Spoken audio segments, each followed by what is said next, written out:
This is an audiobook recording of The Initiates of the Flame by Manly P. Hall. This book explores the timeless journey of spiritual awakening through rich, esoteric symbolism. Several times throughout this recording, you will hear the following tone.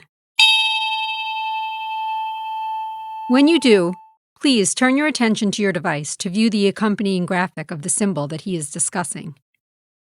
Now, I invite you to join me in a reading of Initiates of the Flame by Manly P. Hall, and in decoding these symbols, not as relics of the past, but as living keys to spiritual rebirth, self-mastery, and a conscious union with the higher self.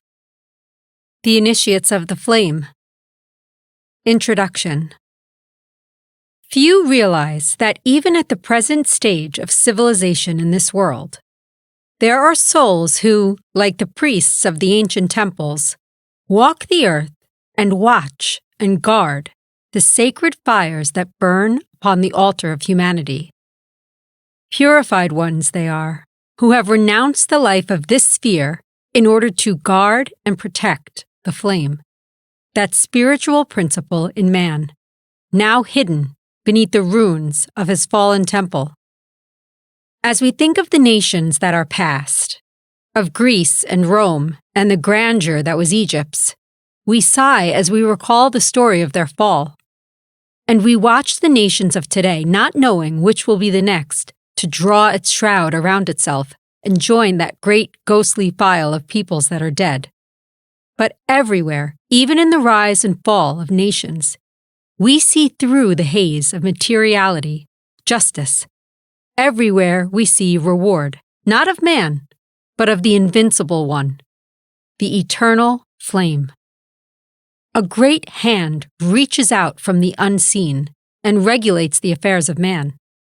It reaches out from that great spiritual flame which nourishes all created things, the never-dying fire that burns on the sacred altar of cosmos, that great fire which is the Spirit of God. If we turn again to the races now dead, we shall, if we look, find the cause of their destruction. The light had gone out. When the flame within the body is withdrawn, the body is dead. When the light was taken from the altar, the temple was no longer the dwelling place of a living God.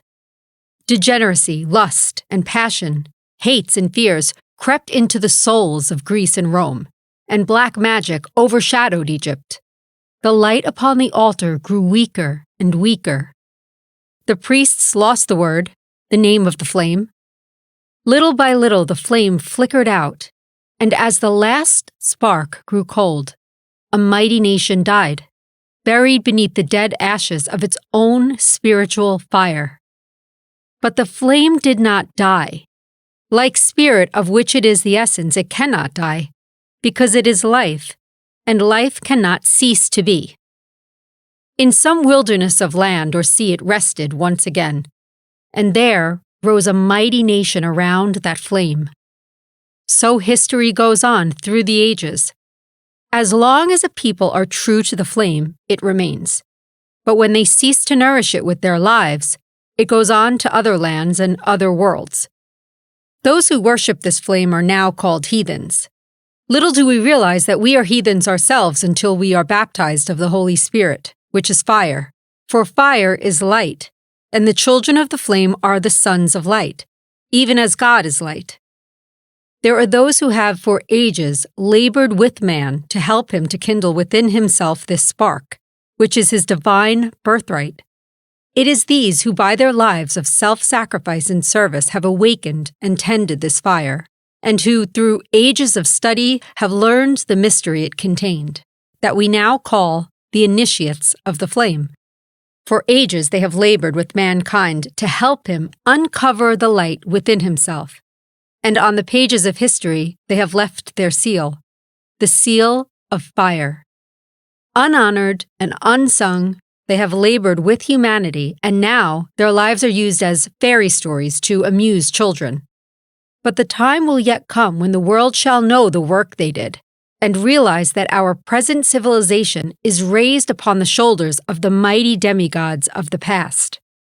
We stand as Faust stood, with all our lore, a fool no wiser than before, because we refuse to take the truths they gave us and the evidence of their experiences. Let us honor these sons of the flame, not by words, but by so living that their sacrifice shall not be in vain. They have shown us the way. They have led man to the gateway of the unknown, and there, in their robes of glory, passed behind the veil. Their lives were the key to their wisdom, as it must always be. They have gone, but in history they stand, milestones on the road of human progress. Let us watch these mighty ones as they pass silently by. First, Orpheus, playing upon the seven-stringed lyre of his own being, the music of the spheres. Then Hermes, the thrice greatest, with his emerald tablet of divine revelation. Through the shades of the past, we dimly see Krishna, the illuminated, who on the battlefield of life taught man the mysteries of his own soul. Then we see the sublime Buddha, his yellow robe not half as glorious as the heart it covered, and our own dear master, the man, Jesus, his head surrounded with a halo of golden flame, and his brow serene with the calm of mastery. Then Mohammed, Zoroaster, Confucius, Odin, and Moses, and others no less worthy, pass by before the eyes of the student. They were the sons of flame. From the flame they came, and to the flame they have returned. To us they beckon, and bid us join them, and in our robes of self-earned glory to serve the flame they love. They were without creed or clan. They served but the one great ideal. From the same place they all came, and to the same place they have returned. There was no superiority there. Hand in hand they labor for humanity. Each loves the other, for the power that has made them masters has shown them the brotherhood of all life. In the pages that follow, we will try to show this great thread, the spiritual thread, the thread of living fire that winds in and out through all religions and binds them together with a mutual ideal and mutual needs. In the story of the Grail and the legends of King Arthur, we find that thread wound around the table of the king and the temple of Mount Salvart. This same thread of life that passes through the roses of the Rosicrucians winds among the petals of the lotus and among the temple pillars of Luxor.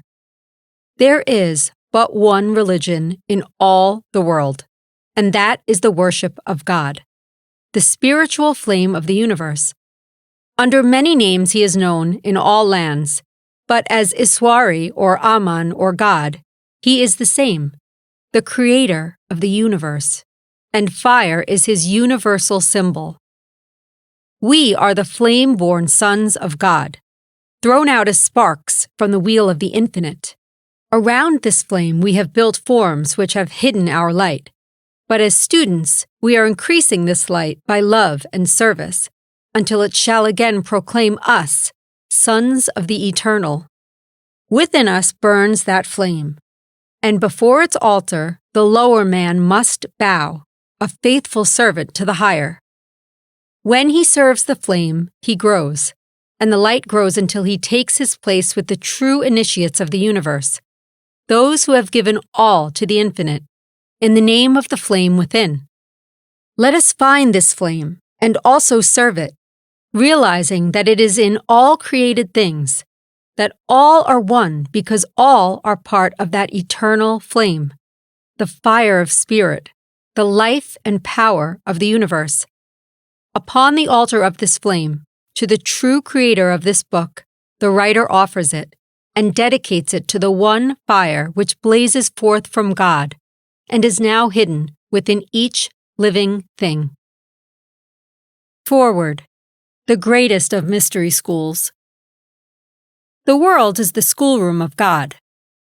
Our being in school does not make us learn, but within that school is the opportunity for all learning. It has its grades and its classes, its sciences and its arts, and admission to it is the birthright of man. Its graduates are its teachers, its pupils are all created things, its examples are nature, and its rules are God's laws. Those who would go into the greater colleges and universities must, first, day by day and year by year, work through the common school of life and present to their new teachers the diplomas they have won, upon which is written the name that none may read save those who have received it. The hours may seem long, and the teachers cruel, but each of us must walk that path, and the only ones ready to go onward are those who have passed through the gateway of experience, God's great school for man.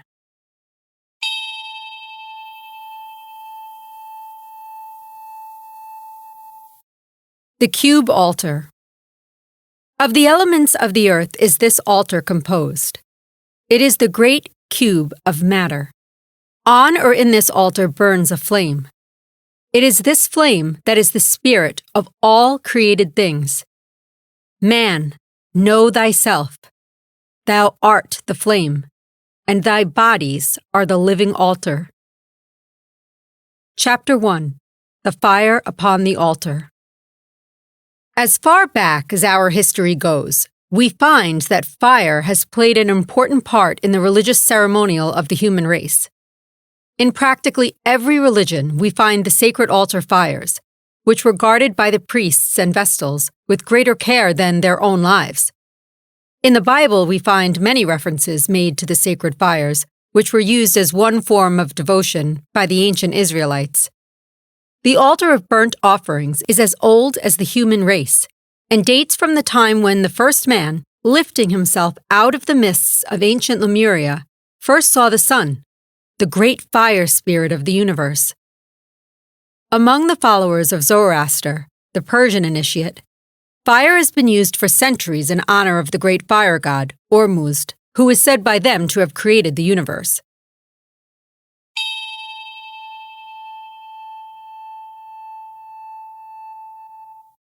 The ever-burning lamp. Know that the flame that burns within thee and lights thy way is the ever-burning lamp of the ancients. As their lamps were fed by the purest of oil, so thy spiritual flame must be fed by a life of purity and altruism. There are two paths or divisions of humanity whose history is closely related to that of the wisdom teachings. They embody the doctrines of fire and water, the two opposites of nature. Those who follow the path of faith or the heart use water and are known as the sons of Seth, while those who follow the path of the mind and action are the children of Cain, who is the son of Samael, the spirit of fire. Today we find the latter among the alchemists, the Hermetic philosophers, the Rosicrucians, and the Freemasons.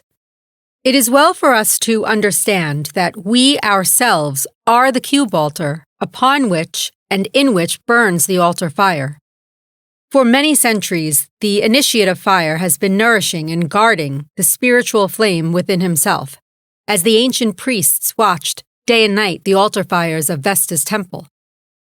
The ever-burning lamp of the alchemist, which, having burned thousands of years without fuel in the catacombs of Rome, is but a symbol of this same spiritual fire within himself. In the picture, we see the ever-burning lamp which was carried by the initiate in his wandering. It represents the spinal column of man, at the top of which is flickering a little blue and red flame.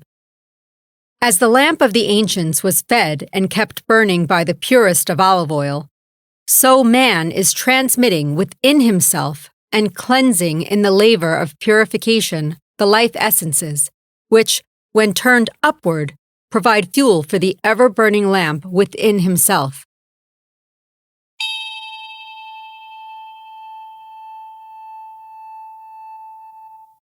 The Masonic censer.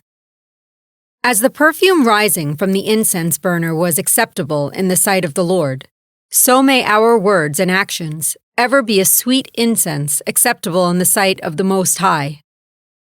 Upon the altars of the ancients were offered sacrifices to their gods. The ancient Hierophant offered up sacrifices of spices and incense. The Masonic brother of today still has among his symbols the incense burner or censer, but few of the brothers recognize themselves in this symbol. The ancients symbolized under such things as this the development of the individual, and as the tiny spark burning among the incense cubes slowly consumes all, So the spiritual flame within the student is slowly burning away and transmuting the base metals and properties within himself, and offering up the essence thereof as the smoke upon the altar of divinity. It is said that King Solomon, when he completed his temple, offered bulls as a sacrifice to the Lord by burning them upon the temple altar. Those who believe in a harmless life wonder why so many references are made in the Bible to animal sacrifice. The student realizes that the animal sacrifices are those of the celestial zodiac, and that when the ram or the bull was offered upon the altar, it represented the qualities in man which come through Aries, the celestial ram, and Taurus, the bull in the zodiac. In other words, the initiate, passing through his tests and purification, is offering upon the altar of his own higher being the lower animal instincts and desires within himself. Among the Masonic brothers, we also find what is called the symbol of mortality. It is a spade, a coffin, and an open grave, while upon the coffin has been laid a sprig of acacia or evergreen. In the picture, we see the spade of the gravedigger, which has been considered the symbol of death for centuries.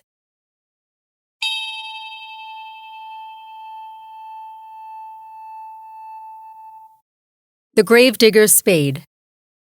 Let us take the spade that now digs our grave through the passions and emotions of life and use it to unearth the secret room far below the rubbish of the fallen temple of the human soul. In the Book of Thoth, that strange document which has descended to man at his present stage of evolution as a deck of playing cards, we find a very wonderful symbolism. Of all the suits of cards, that of the spade is the only suit in which all the court cards face away from the pip. In all the other kings and queens, the faces are looking at the little marker in the corner of the card, but in the spade suit, they look away from it. Now, it is said that the spade has been taken from the acorn, but the occult student has a different idea. He sees in the spade, which has for ages been the symbol of death, a certain part of his own anatomy. If you will again turn to the picture of the spade, you will see, if you have ever studied anatomy, that the gravedigger's spade is the spinal column, and the spade-shaped piece, which is used on the deck of cards, is nothing more nor less than the sacrum bone.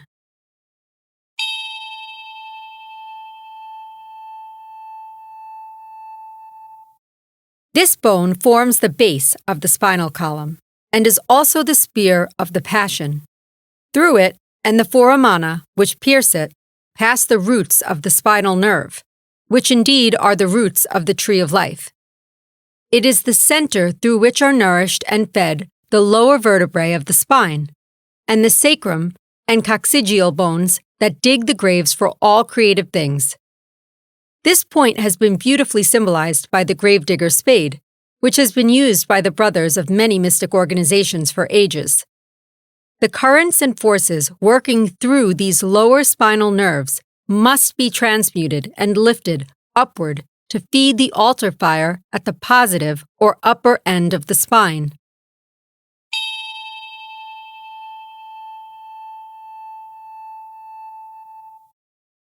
The candle. This is the light that has gone out. It is the candle that is hidden under the bushel. This is the true light that forever dispels the darkness of ignorance and uncertainty. Let the light shine forth through a purified body and a balanced mind. For this light is the life of our brother creatures.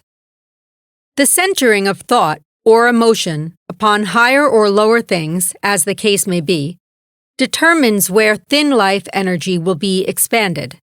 If the lower emotions predominate, the flame upon the altar burns low and flickers out, because the forces which feed it have been concentrated upon the lower centers.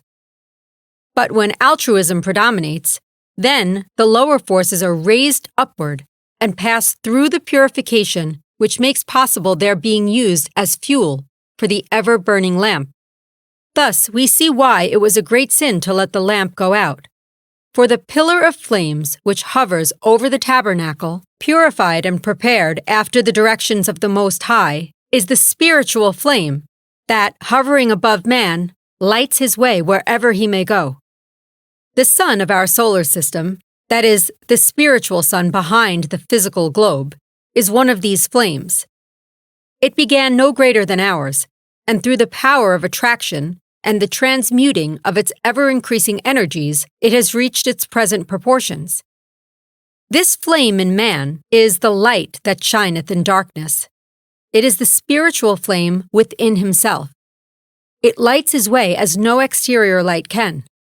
This radiating out from him brings into view, one by one, the hidden things of the cosmos, and his ignorance is dispelled in exactly the same proportion as his light is spread. For the darkness of the unknown can only be removed by light, and the greater the light, the further back the darkness is driven. This is the lamp of the philosopher, which he carries through the dark passageways of life, and by the light of which he walks among the stones and along the narrow cliff edge without fear. But although he gain all other things, and have not this light within himself, he cannot know where he goes. He cannot watch his footsteps, and he cannot dispel his ignorance with the light of truth. Therefore, let each student watch the fire that burns upon his altar. Let him also make that altar, his body, as beautiful and harmonious as possible, and let him also sacrifice upon that altar the frankincense and myrrh, his actions and his deeds.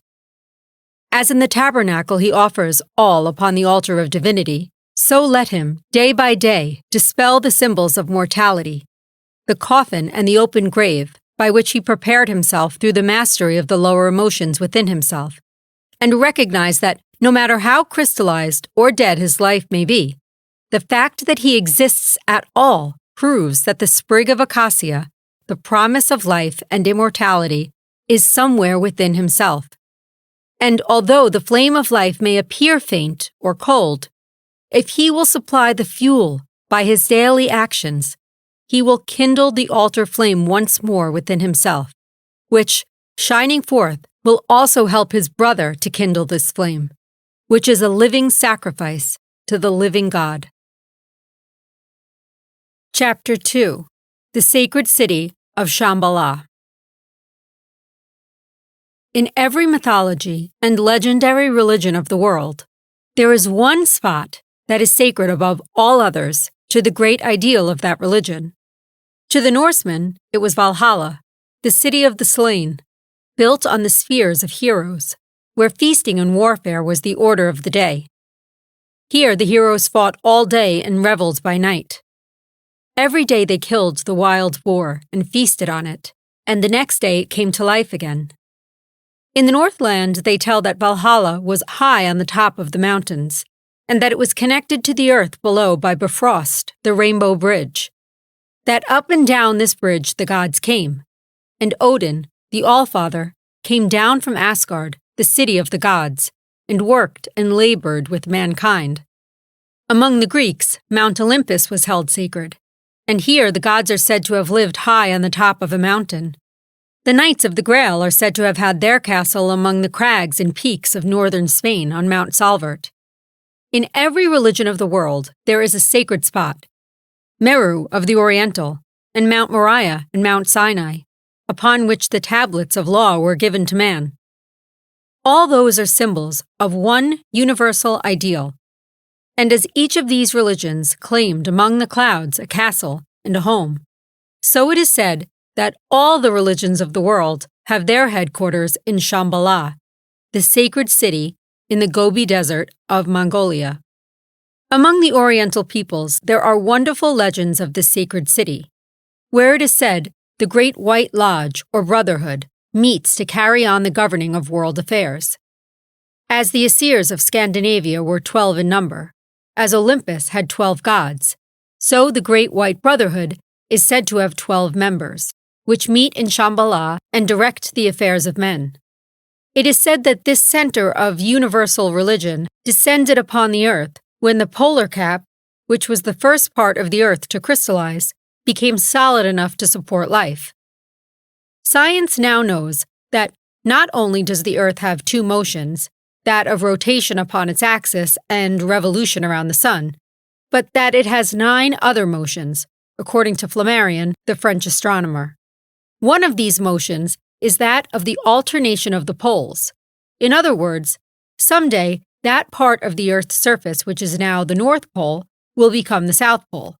Therefore, it is said that the sacred city has left its central position and after much wandering is now located in Mongolia.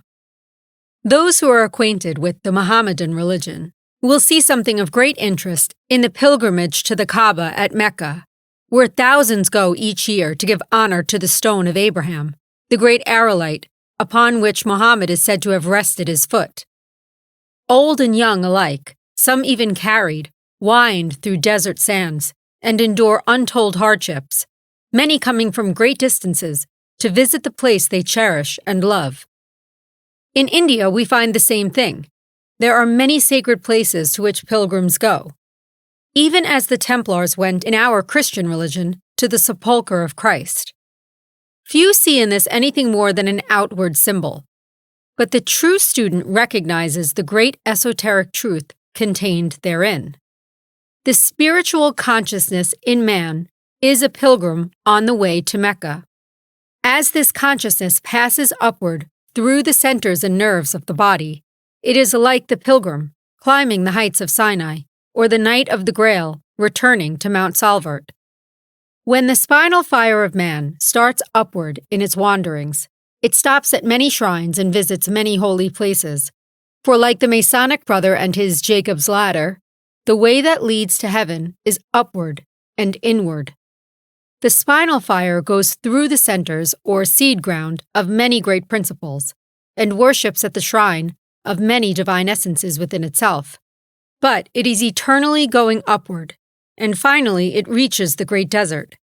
Only after pain and suffering and long labor does it cross that waste of sand.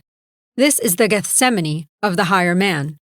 But finally he crosses the sacred desert, and before him, in the heart of the lotus, rises the golden city, Shambhala.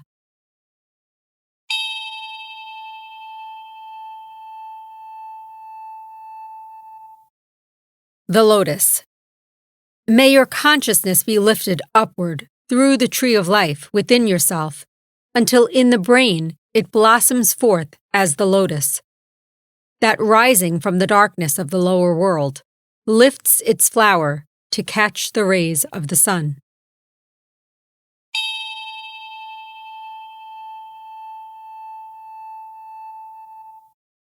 Frontal sinus. In the spreading of the bone between the eyes, called the frontal sinus, is the seat of the divine in man. There, in a peculiar gaseous material, floats, or rather exists, or is, the fine essence which we know as the spirit. This is the lost city in the sacred desert, connected to the lower world by the rainbow bridge or the silver cord. And it is to this point in himself that the student is striving to rise. This is the sacred pilgrimage of the soul, in which the individual leaves the lower man and the world below and climbs upward into the higher man or higher world, the brain. This is the great pilgrimage to Shambhala. And as that great city is the center for the direction of our earth, so the corresponding great city in man is the center for his governmental system.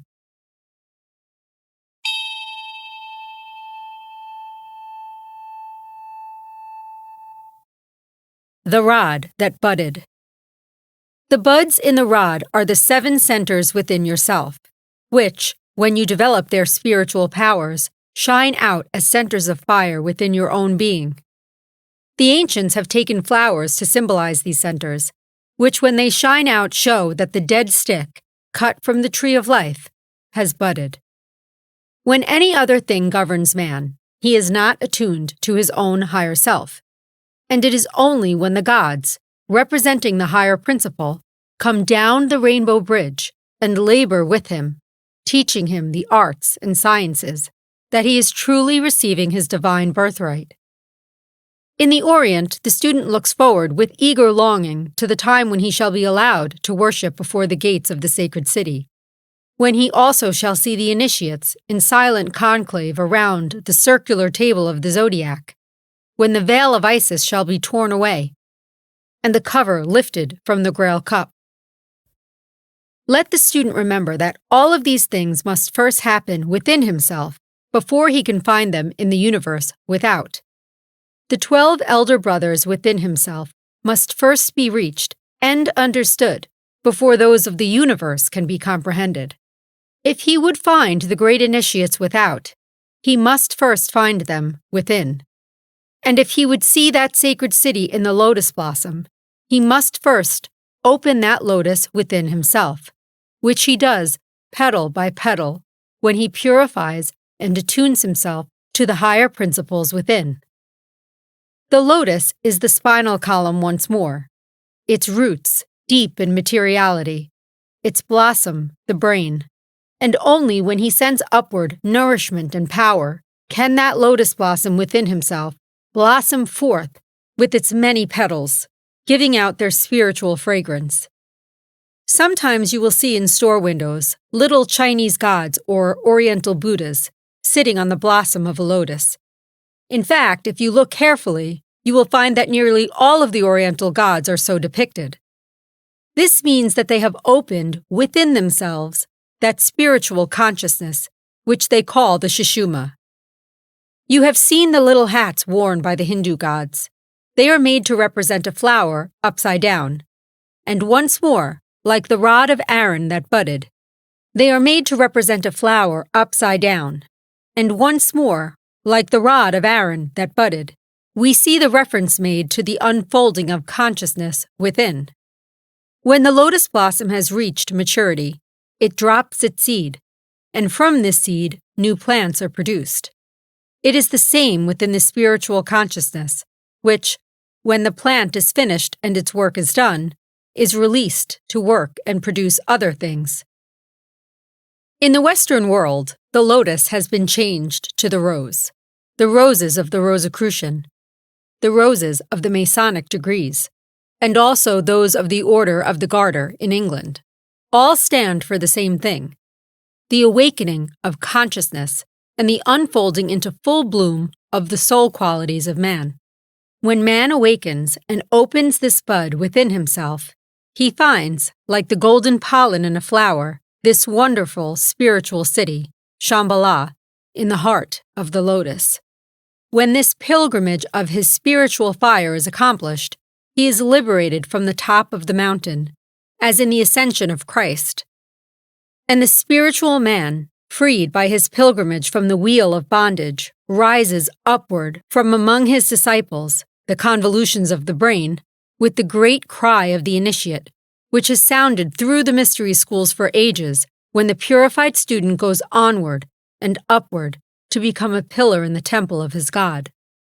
With that last cry, the true mystery of Shambhala, the sacred city, is understood, and he joins the ranks of those who in white robes of purity, their own soul bodies, gaze down upon the world and see others liberated in the same way, and who also sound the eternal tocsin, consummatum est. It is finished.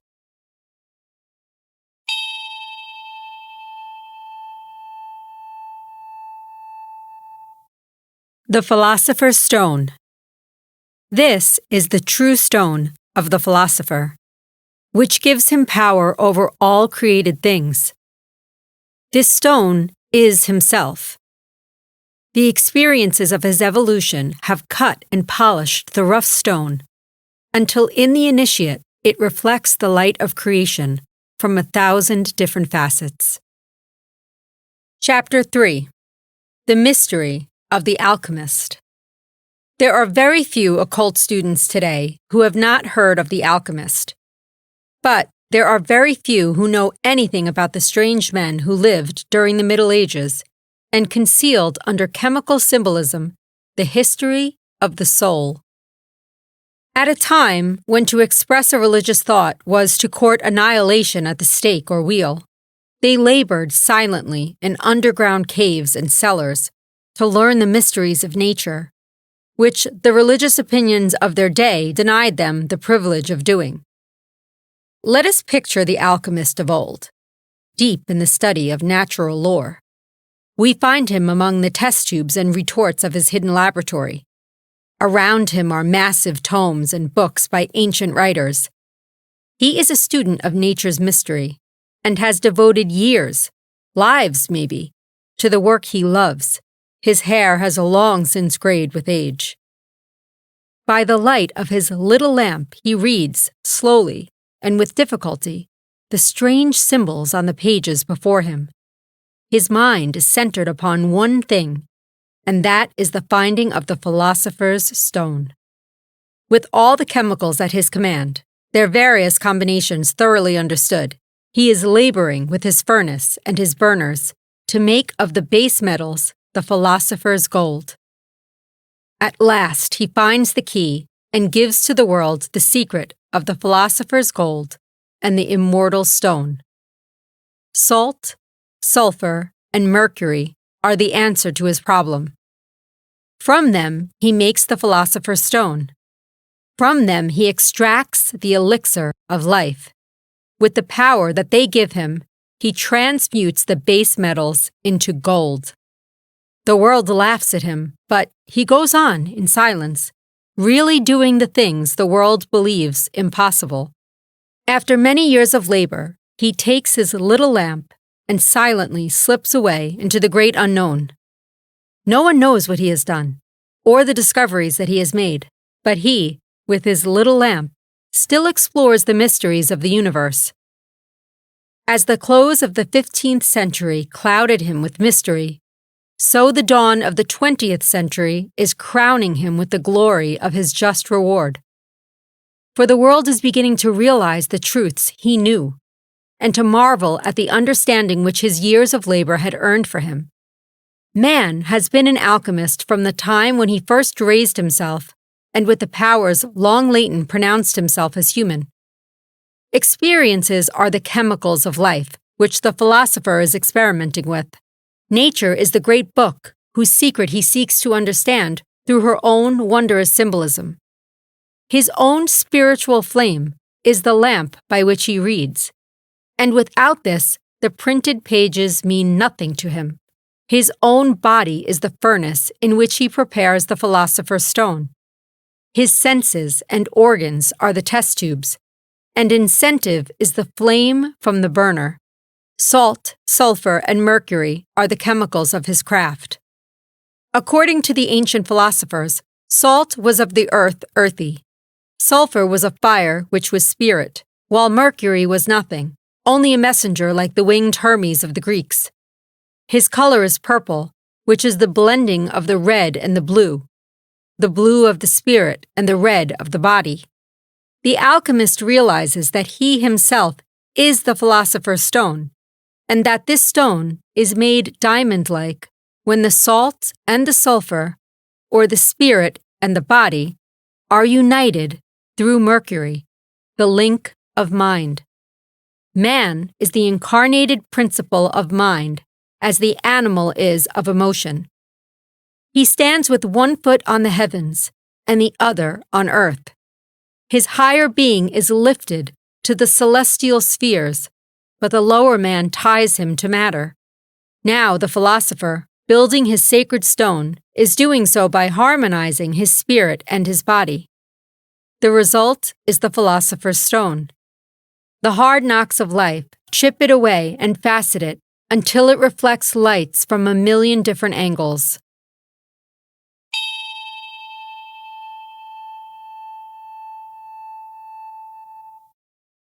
The five-pointed star.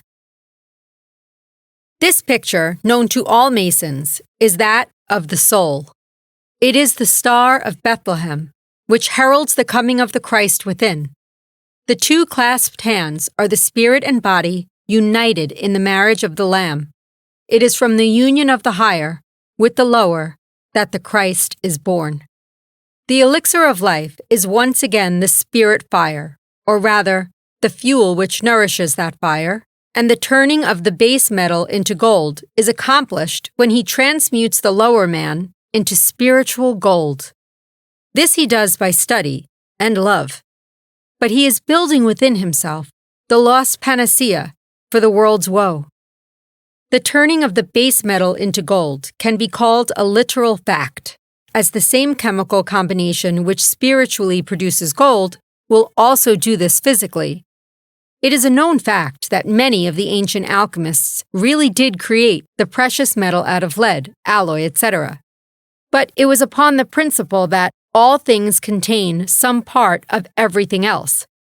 In other words, every grain of sand or drop of water has, in some proportion, every element of the universe therein. Therefore, the alchemists did not try to make something from nothing, but rather to extract and build that which already was. And this, the student knows, is the only possible course of procedure. Man can create nothing from nothing, but he does contain within, in potential energy, all things. And like the alchemist with his metals, he is simply working with that which he already has. The living philosopher's stone is a very beautiful thing. Indeed, like the fire opal, it shines with 1,000,000 different lights, changing with the mood of the wearer. The transmuting process, whereby the spiritual fire, passing through the furnace of purification, radiates from the body as the soul body of gold and blue, is a very beautiful one.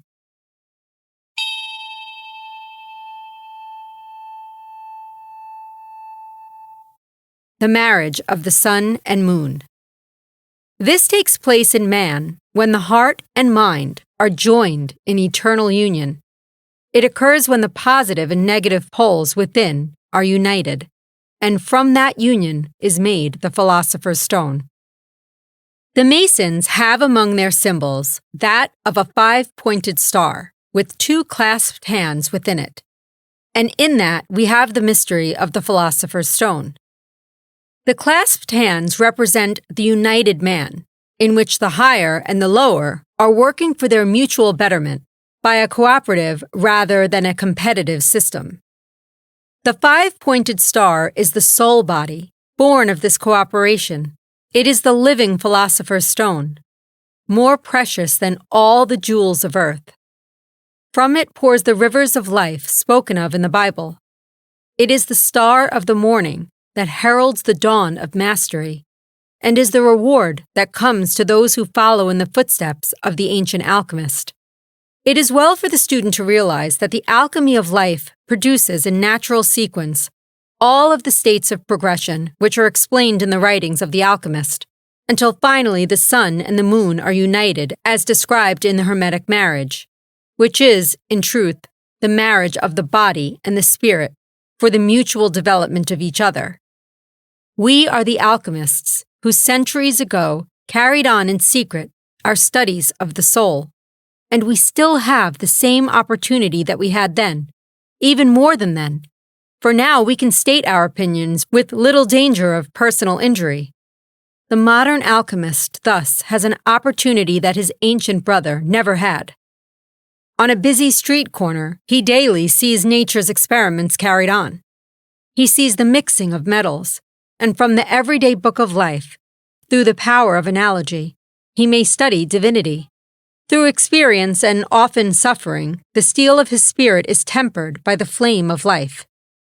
As the moon in the zodiac touches off like a fuse the happenings of life, so his own desires and wishes touch off the powers of his soul, and the experiences may be transmuted into soul qualities when he has developed the eye which enables him to read the simplest of all books, everyday life.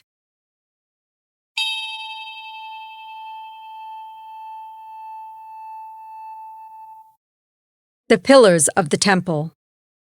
These pillars symbolize the heart and mind, the positive and the negative poles of life. Those who would enter the temple must pass between the pillars. Every extreme is dangerous. It is the point between all poles that is safe to stand upon. You cannot enter the temple by the development of either the heart or mind alone, but only by the equal development of both. The alchemist of today is not hidden in caves and cellars, studying alone. But as he goes on with his work, it is seen that walls are built around him, and while he is in the world, like the master of old, he is not of it.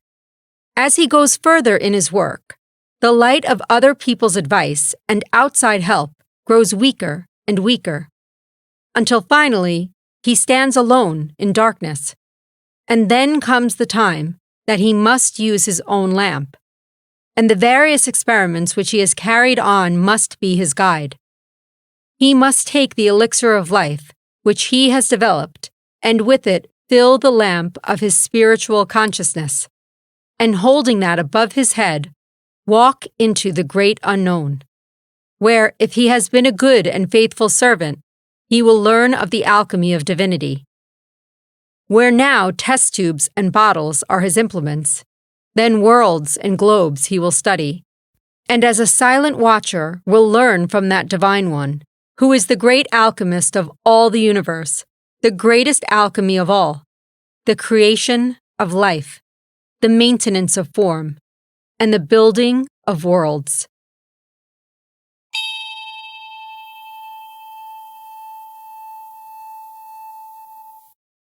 The serpent. This is the serpent crown of the ancient gods. It shows that the two paths or parts of the spirit fire have been united. This crown is the symbol of mastery, and the union takes place within the student when the life forces are lifted to the brain. Chapter 4. The Egyptian Initiate. Many ages have elapsed since the Egyptian priest-king passed through the pillars of Thebes. Ages before the sinking of Atlantis, thousands of years before the Christian era, Egypt was a land of great truths. The hand of the Great White Brotherhood was held out to the empire of the Nile, and the ancient pyramid passages resounded with the chants of the initiates. It was then that the pharaoh, now called half-human, half-divine, reigned in ancient Egypt. Pharaoh is the Egyptian word for king. Many of the later pharaohs were degenerate and of little account. It is only the early pharaohs we now list among the priest kings.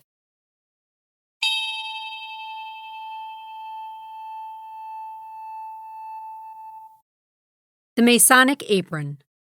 In the triangle, we see spirit descending into the square of matter. Let us so purify matter that spirit may shine through it and make of us lights to guide the footsteps of humanity. Try to picture for a moment the great hall of Luxor, its inscriptive columns holding up domes of solid granite, each column carved with the histories of the gods. There, at the upper end of the chamber, sat the pharaoh of the Nile, in his robes of state. Around him his counselors, chief among them the priest of the temple. An imposing spectacle it was, the gigantic frame of the later Atlantean, robed in gold and priceless jewels. On his head the crown of the North and South, the double empire of the ancient. On his forehead, the coiled serpent of the initiate. The serpent which was raised in the wilderness that all who looked upon it might live. That sleeping serpent power in man, which coiled head downward around the tree of life, drove him from the garden of the Lord, but which raised upon the cross became the symbol of the Christ. The pharaoh was an initiate of Scorpio, and the serpent is the transmuted Scorpio energy, which, working upward in the regenerated individual, is called the Kundalini. This serpent was the sign of initiation. It meant that within him the serpent had been raised, for the true pharaoh was a priest of God, as well as a master of men. There he sat upon the cube altar throne, indicating his mastery over the four elements of his physical body. A judge of the living and of the dead, who, in spite of all his power and glory, having about him the grandeur of the world's greatest empire, still bowed in humble supplication to the will of the gods. In his hands he carries the triple scepter of the Nile, the shepherd's crook, the Anubis-headed staff, and the flail, or whip. These were the symbols of his work. They represent the powers which he has mastered. With the whip, he had subjugated his physical body. With the shepherd's crook, he was the guardian and keeper of his emotional body. With the anubis-headed staff, he was master of his mind and worthy to wield the powers of government over others, because, first of all, he obeyed the laws himself.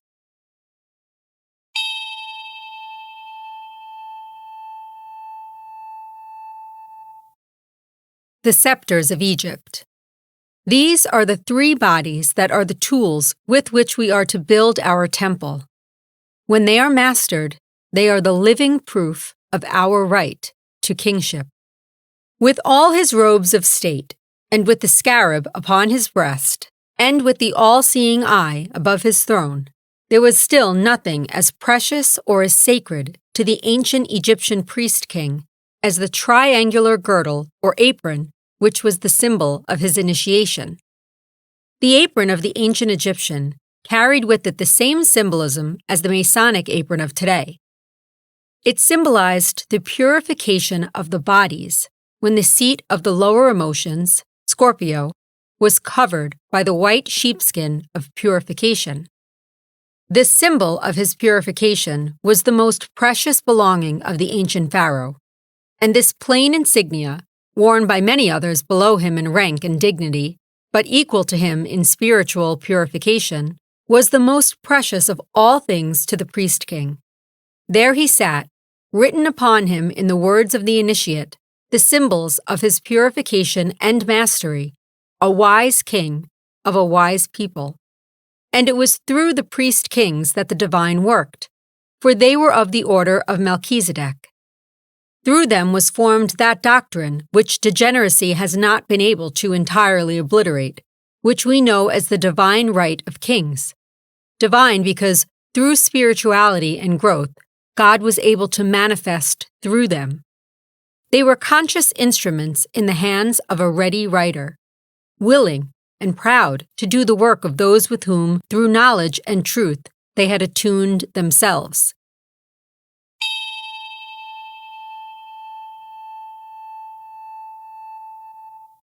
The sacred scarab. In this form, the ancient Egyptians worshipped Khepera, the rising sun, and the sacred scarab was buried with the dead as the symbol of resurrection.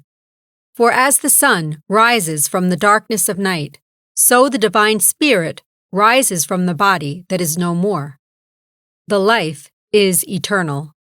But the time came, as in all nations, when selfishness and egotism entered the heart of king and people alike, and slowly the hand from the great white brotherhood that fed ancient Egypt was withdrawn, and the powers of darkness transformed the land of glory into one of ruins, and the names of mighty kings were buried beneath the oblivion of degeneracy.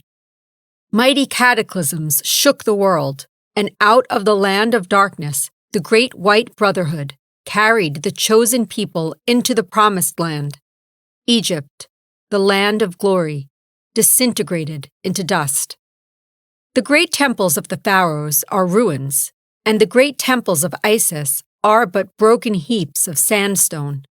But what of the priest-kings who labored there in the days of its glory? They are still with us, for those who were leaders before are leaders now, if they have continued to walk the path. Although his scepter is gone, and his priestly vestments have molded away, the priest-king still walks the earth with the dignity and the power and the childish simplicity that before made him great. He no longer wears the robes of his order. Although he bears no credentials, he is as much a priest-king now as then, for he still bears the true insignia of his rank. The coiled serpent has given place to knowledge and love.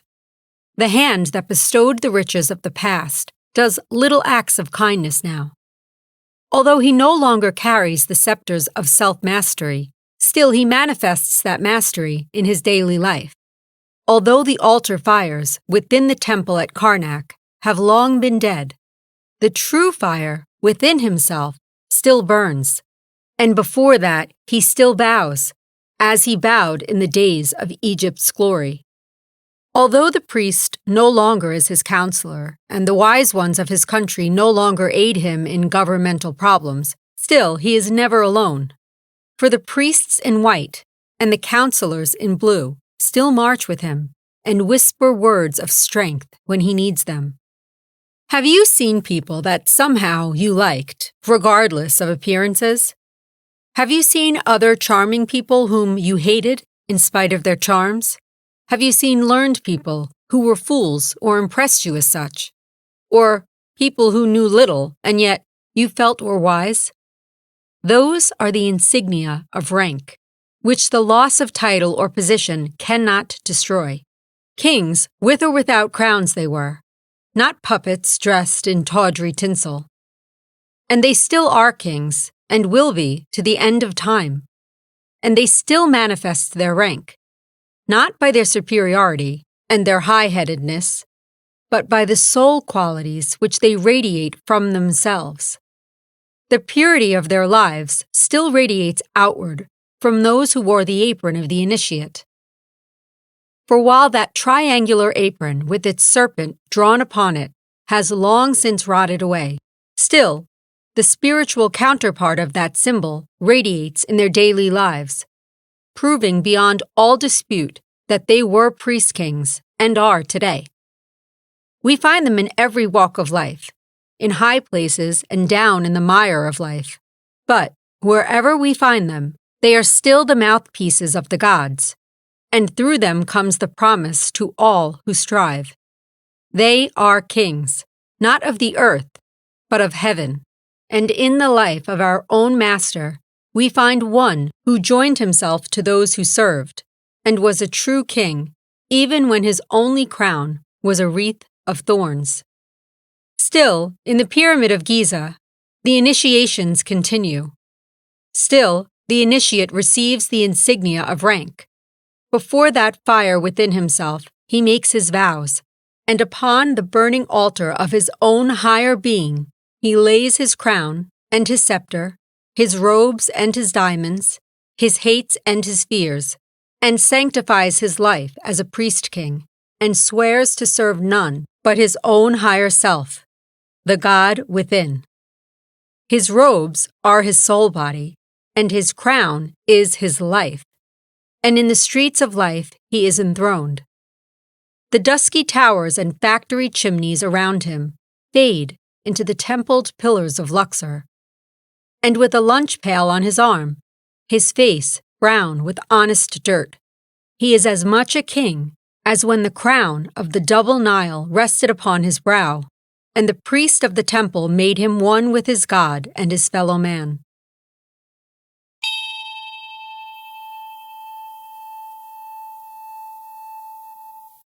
The priest before the Ark of the Covenant, and the Spirit over the mercy seat. Chapter 5. The Ark of the Covenant. One of the most interesting symbols that has come down to us from the ancients is that of the Ark, or the box that was said to contain the sacred relics. Many people believe that this belongs particularly to the Jewish nation, but this is a great mistake, because it has been the birthright of every country to have the Ark. All have, like the Jewish people, lost much of their power and glory when they lost the sacred Ark. In ancient Chaldea and Phoenicia, the Ark was well known.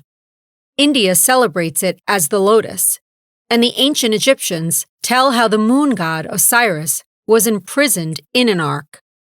In all the mystery religions of the world, individually and cosmically, the Ark represents the fountainhead of wisdom.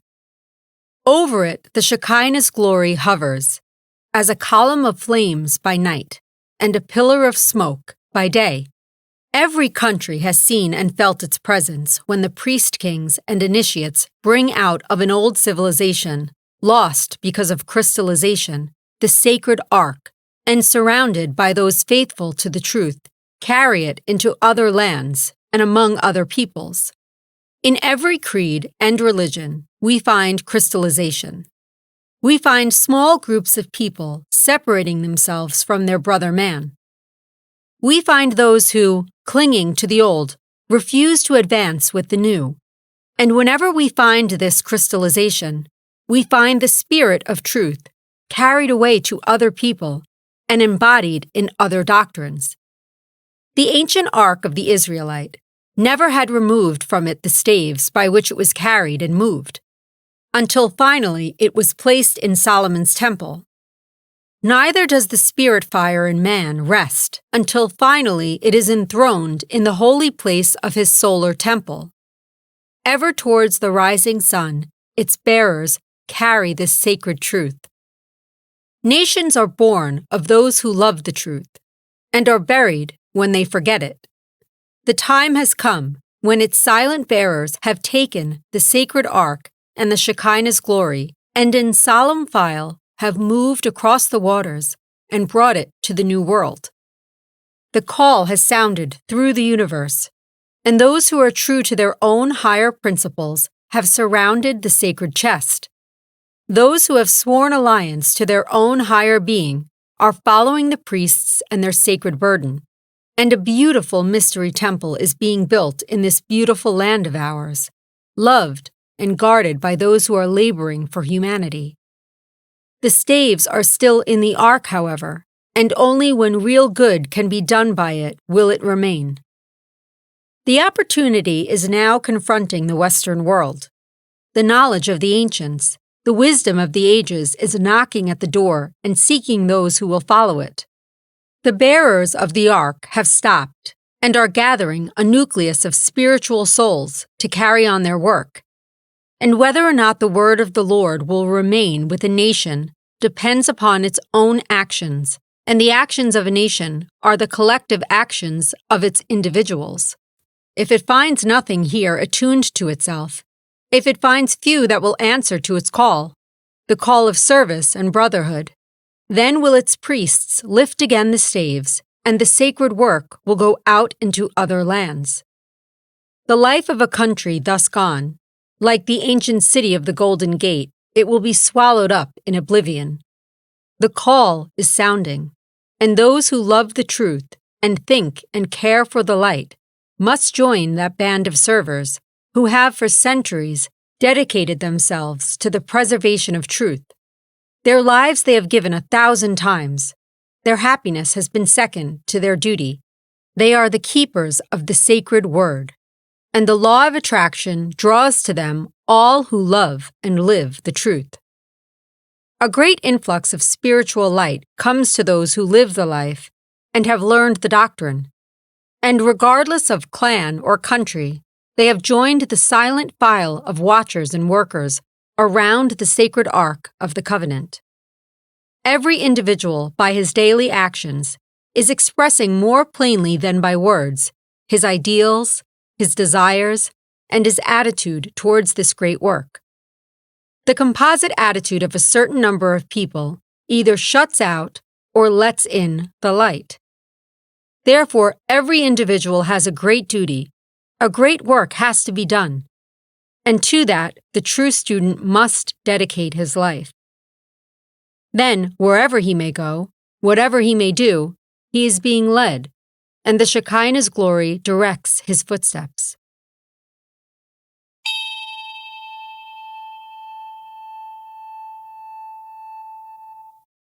The rod that budded, the pot of manna, and the tablets of the law. In these three things, contained within the ark, we see the threefold spirit contained within the ark of man's bodies. In the brain of man, between the wings of the kneeling cherubim, is the mercy seat, and there man speaks with his God as the priest of the tabernacle spoke to the Spirit of the Lord, hovering between the wings of the angels. Man is again the ark, and within him the Father, the Son, and the Holy Spirit, the tablets of the law, the pot of manna, and the rod that budded. But, as in the case of the ancient Israelites, when they became crystallized, the pot of manna and the rod that budded were removed from the ark, and all that was left were the tablets or the letters of the law. When the individual crystallizes, and excludes various sidelights from his mind. He excludes the life force which was flowing to him. In shutting out strangers, he shuts out his own life, and all that he has left are the tablets of the law, the material reasons from which the spiritual life has gone. Solomon's temple, or the perfected temple of the human body, the perfected temple of the universe, and the perfected temple of the soul, finally forms the perfect shrine for the living ark. There, at the head of a great cross, it is placed, and there, in man, it becomes permanently fixed. The staves of polarity, upon which it was carried, are removed, and it becomes a living thing, a permanent place where man converses with God. There, man, the purified priest, arrayed in the robes of his order, the garments of his soul, converses with the Spirit hovering over the mercy seat.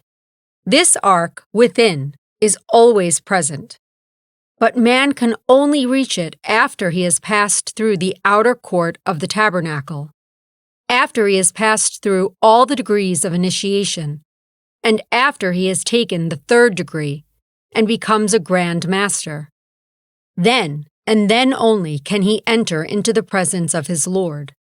And there, in the darkened chamber, lighted by the jewels of his own breastplate, he converses with the Most High, the true spiritual essence within himself.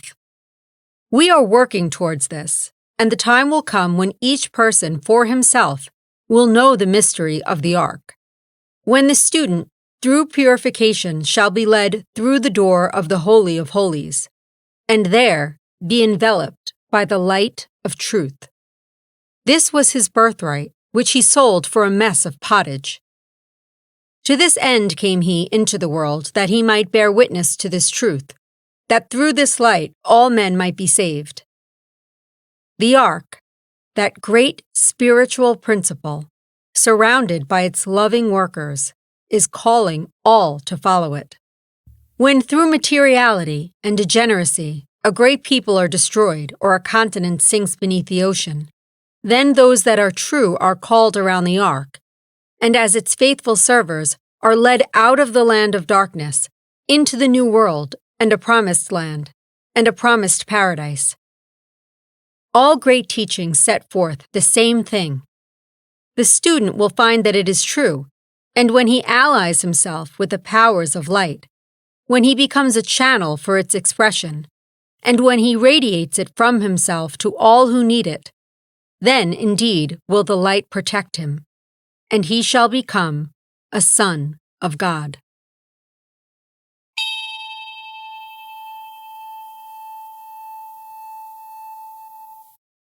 The Holy Grail. See in this cup your own body, within which is the lifeblood of the Sun Spirit of the universe. Each day that we live, we perpetuate the Last Supper, and in all that we do, we drink again the blood of Christ, the life power of the cosmos. Chapter 6. Knights of the Holy Grail. Before starting to take up the study of the Grail legends, it will be well for all who are interested to read those tales that are now listed under the heading of children's fairy stories. For example, the story of good King Arthur and his Round Table is a cosmic myth.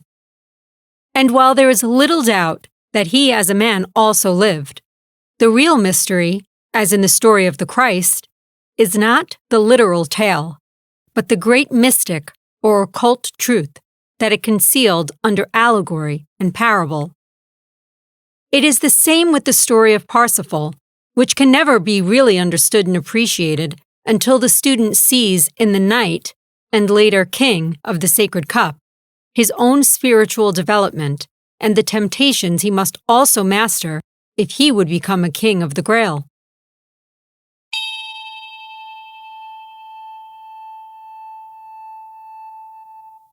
The Stone and the Sword. Whoever can draw this sword from this stone is the master of the universe. In Lohengrin, also the same truth is shown to the world. It is the path of initiation, along which each must pass on his road to self-mastery. To every nation and in every tongue, sacred legends have been given to teach man the path he must follow. The blind Homer of the Greeks, who told of the wanderings of Ulysses, gave the same great truths to the world. The skalds of ancient Norway and Sweden, and the prophets of the Jews, used the same means. And everywhere, from the sacred books of the East to the legends of the American Indians, we find one great connected truth, told to many different people in ways that were best suited for their development. Such a truth is the legend of the Round Table, given to King Arthur as a wedding gift. All true students know what wedding that was. Not of earth, but the wedding of the spiritual and intellectual within the initiate himself, when the spirit and the body are united eternally, each swearing to honor and protect the other. Of such a marriage was the union of Arthur and Guinevere in the legend of the king. Let us first of all consider the coming of Arthur the king. We read in the legend of Arthur regarding Merlin the magician, the wise man who it is said had charge of the coming king during his youth. Merlin represents the hand of the elder brothers, who, realizing that a great ego had come into the world, had consecrated themselves to the work of preparing him for his mission.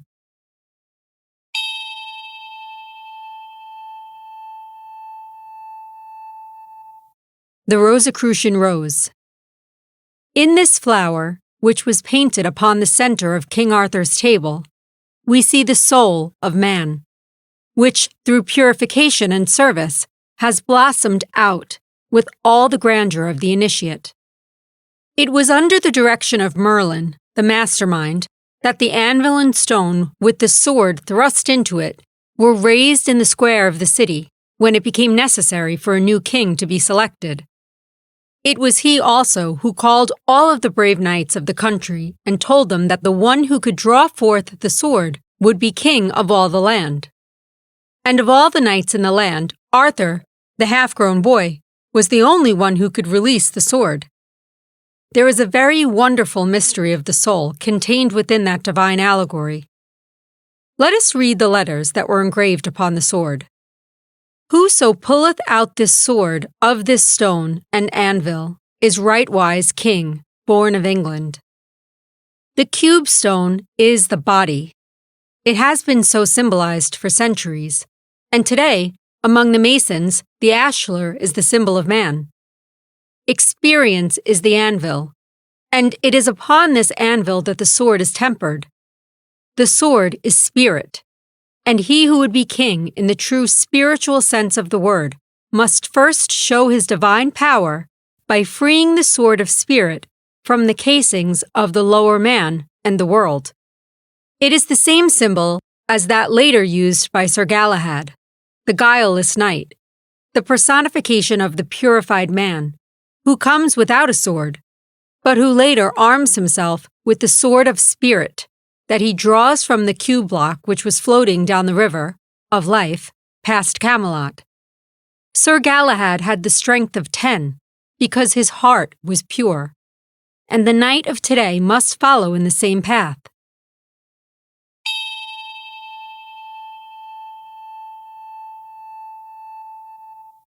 The sacred spear. This is the spear of passion that pierces the side of the Christ, the higher principle in man. But when in the hand of the pure of heart, this power can heal the very wound it caused. If you have read the story of King Arthur, you will remember how he was given Excalibur, the enchanted sword, how it came up out of the water held by a hand draped in white. Excalibur represents light and truth, which is the weapon of the true initiate. In England, there still hangs on a courthouse wall the Round Table of King Arthur. In the very center of the table is a beautiful rose, painted in natural colors. This symbol is that of the Rosicrucians, the ancient alchemists, and there is a direct connection between the legend of the British king and the ancient philosophers of fire. Now let us turn our attention for a moment to the history of the Holy Grail, or the cup from which Christ drank at the Last Supper, and which was said to have caught his blood when he was dying upon the cross. Ancient legends tell us that this cup was made from a sacred stone, which had been the crown jewel of Lucifer, the dynamic energy of the universe. It was said that the green stone had been struck from the crown of Lucifer by the archangel Michael during their famous battle in heaven. After the death of Christ, it is said that Joseph of Arimathea took the sacred cup and the spear of the Passion and carried them into a distant land.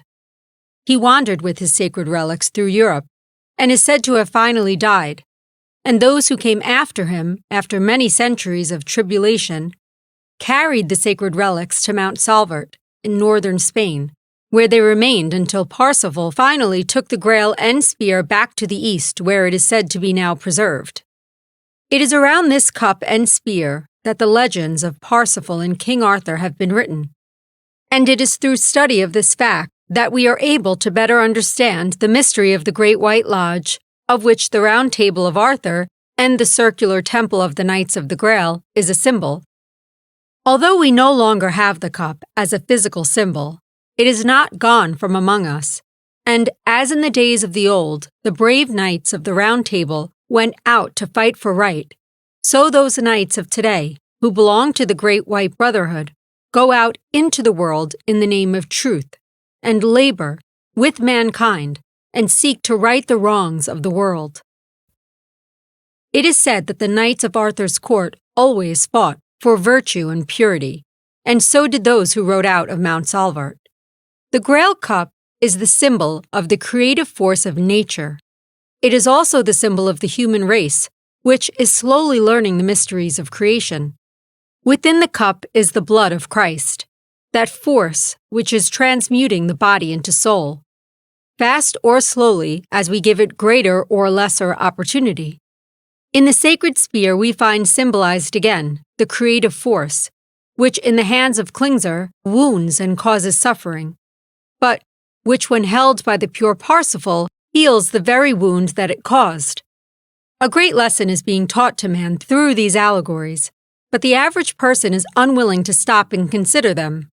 They do not realize that they themselves are the ones whom the elder brothers of humanity must use in the fight against the forces of evil. They do not realize that the dragons and ogres of the legends are their own lower natures, which they must overcome. They do not see in the hand-to-hand combat of the knights of old, for a lady's hand, the higher and lower man fighting for the soul within. The knight of today does not realize that the white armor that he wears is his own purified body, which is proof against all the attacks of vice and passion. But nevertheless, this is the meaning of the legend. His shield is truth, which is a perfect protection to the inner man. His strong right arm is the knowledge and spiritual power he has developed within, and the sword that he uses is the spiritual light with which the pure flame of the spirit fire dispels the darkness of ignorance and the demons of lust. The sacred spear and the cup which he serves are the two poles of the creative life force within, the development of which he gains as he daily serves his fellow man. Far from the uninitiated, the 12 elder brothers of mankind, sitting around the circular table of the universe, watch the knights in their battle of life. And the time comes when the student, having finished his work here, is liberated at the foot of the Grail. There, the candidate stands, robed from head to foot in the armor of spirit and in the pure white of a body that has been cleansed. Then the cloth is lifted from the sacred cup, and he is illuminated by the light which would have killed him had he seen it without purification. He then takes his place among the knights of the Round Table, and joins those who give up all and labor for humanity. When in sickness and in suffering we beg of the great unknown that he send us help, then indeed our knight comes to us, as Lohengrin came to Elsa. When our loved ones pass into the great unknown, there stands the brother of the Grail, the invisible helper, who through days of labor has earned the right to become a member of that great band of servers, who gather around the table of the king, and while their bodies are asleep, still labor in their great search for light and truth. and pray for the day when they shall also become kings of the Holy Grail. Chapter 7. The Mystery of the Pyramid. There comes a time in the development of the occult student when he understands one of the great secrets of the initiates, and that is that every sacred thing outside of himself stands for some organ or function within himself. This is, of course, true in the case of the Great Pyramid, except that this particular pile of stone, said by many to be the oldest building on the surface of the earth, is the great symbol of composite man. In other words, it stands for man as a unit. Let us first consider it simply from the exterior standpoint. When we first look at it in the distance, it seems to be one great stone. But as we come closer, we see that it is made of thousands of smaller stones, each one carefully fitted into place. Here we see the first likeness between the pyramid and man. We consider man to be a unit, but when we examine more closely, we find that he is a great number of small units, each working in harmony with the others. It is the same with everything. We take a successful life and we think of it as an entirety, but when we examine it, we find that it is a number of small achievements joined together.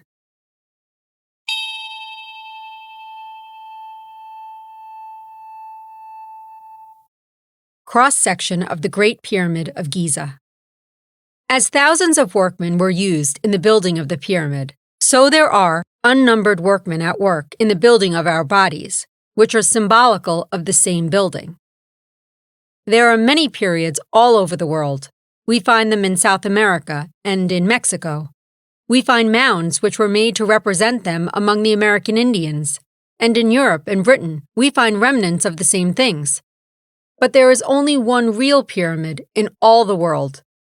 Even the others in Egypt are but copies of the Great Pyramid, and were used as tombs for the pharaohs. But nobody was ever found in Cheops, nor were there ever any signs that it had been so used. Now, let us continue our analogy between the pyramid and man.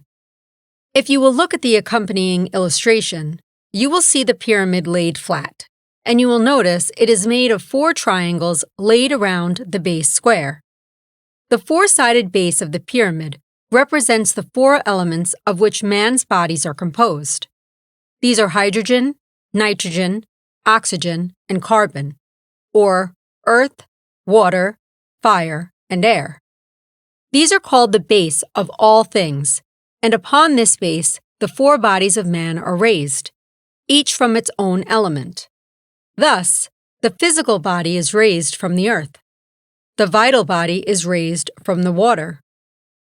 The emotional body from the fire, and the mental body from the air.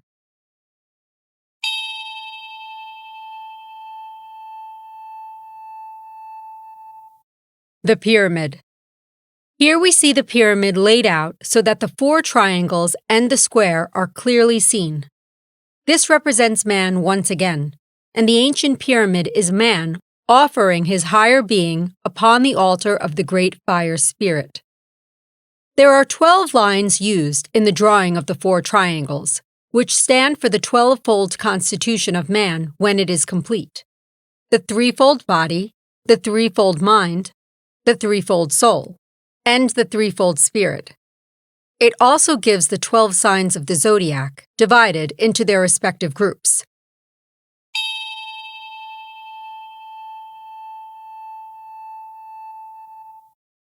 Out on the desert stands the Sphinx, the guardian of the threshold, mentioned by Bulwer Lytton. It stands for the bodies of man, and is that strange being which must be passed before the student can go on in his development. The 4 fixed signs of which the Sphinx is a symbol are Taurus the bull, Leo the lion, Scorpio the eagle, and Aquarius the man, or the human head.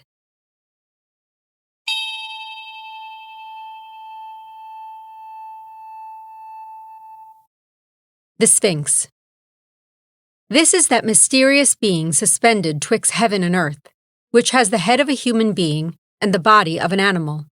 In other words, the Sphinx symbolizes man. I have already given you some work on the sacrum bone, and I told you that it was the gravedigger's spade.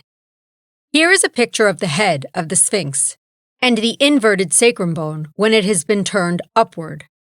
We see the Sphinx in the inverted sacrum and also in it the inverted Masonic keystone. All this is very interesting, but unless we realize the inner meaning of it, its true value is lost. But it is not chance that these things should be so. You have most of you heard of the dweller on the threshold, that creature built by our own actions and mistakes.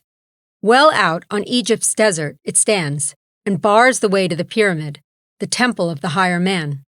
And the message that it gives to the world is, I am the bodies. If you would go on to the temple, you must master me, for I am within you. The Sphinx again symbolizes man, with the mind and spirit of the human rising out of the animal desires and emotions. It is the riddle of the ages, and man is once more the answer. It is said that in ancient times, the Sphinx was the gateway of the pyramid, and that there was an underground passage which led from the Sphinx to Cheops. This would make the symbolism even more perfect, for the gateway to the spirit is through the bodies according to the ancients. Let us now enter the pyramid, and passing through the corridors, come to the king's chamber as it is called. There are 3 great rooms in the pyramid, which are of great interest to the student. The highest is the king's chamber. Then below that is the queen's chamber, and down below the surface of the earth is the pit. Here we again find the great correlation between the pyramid and man. The 3 rooms are the 3 great divisions in man, which are the seats of the threefold spirit. The lower room is the generative system under the control of Jehovah.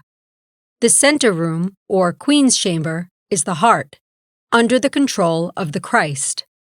And the upper room, or the king's chamber, is the brain, which is under the control of the Father. In this upper room is the coffer made of stone, the meaning of which has never been explained, but which the student recognizes as the 3rd ventricle in the brain. It is quite certain also that this coffer was used as a tomb during initiation, when, as is the case in the Masonic initiations of today, which are the remnants of the ancient mysteries, the candidate was buried in the earth and resurrected, a symbol of the death of the lower man and the liberation of the higher. It is said that Moses was initiated in the Great Pyramid, and some also say that Jesus was instructed there also. Be that as it may, we know that for thousands of years since the time it was built by the Atlanteans, it has been the greatest temple of initiation in the world. It seems also that its work is not yet done, for mutely it is teaching those who will see the mysteries of creation. It is said by man that it is the original Solomon's temple. But this we know is not true, for while it may be the first and original material temple, the true temple of Solomon is the universe, the solar man's temple, which is slowly being rebuilt in man as the temple of the soul of man. There is probably no point that is as important in connection with the pyramids as that of the cornerstone. On the very top of the Great Pyramid is a comparatively flat place about 30 feet square. In other words, the true stone, which is the head of all the corners, is missing. If we look at the reverse side of the United States seal, we find again the pyramid from which the top is separated. Omar Khayyam, the Persian poet, gives us the secret of the keystone when he says, "From my base metal shall be filed a key, which shall unlock the door he howls without." The value of the stone is better understood when you understand that it completes all of the triangles at once, and without it, none of them are complete.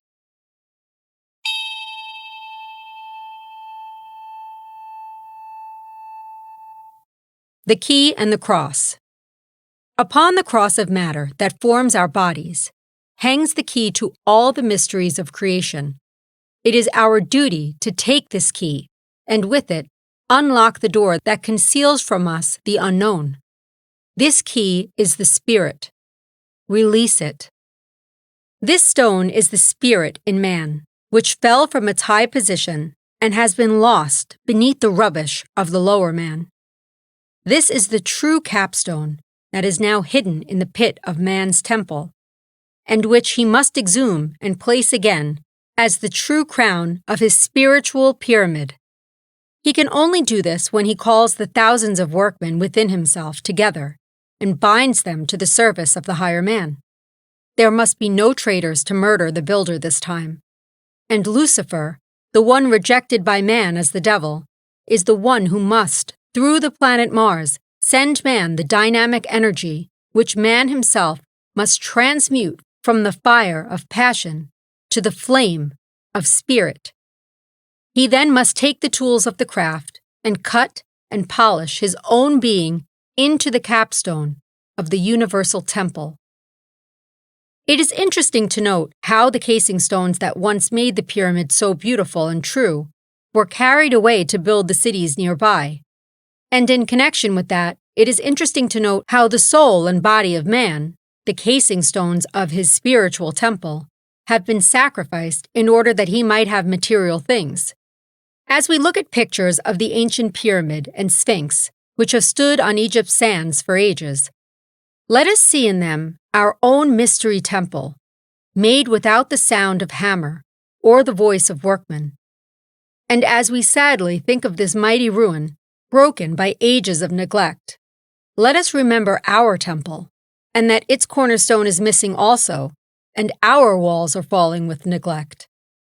Let us learn the lesson which it teaches, hasten to perfect our pyramid, cap it with the stone of spirit, offer upon its altars our sacrifice to the great Sun Spirit, and bury our lower nature in its ancient coffer.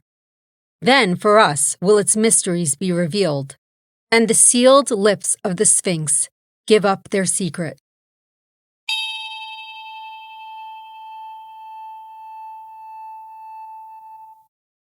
Where your treasure is, there will your heart be also.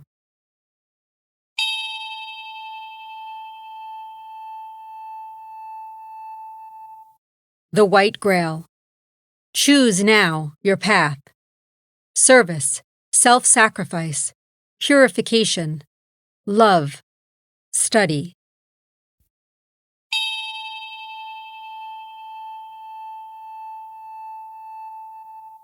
The Black Grail.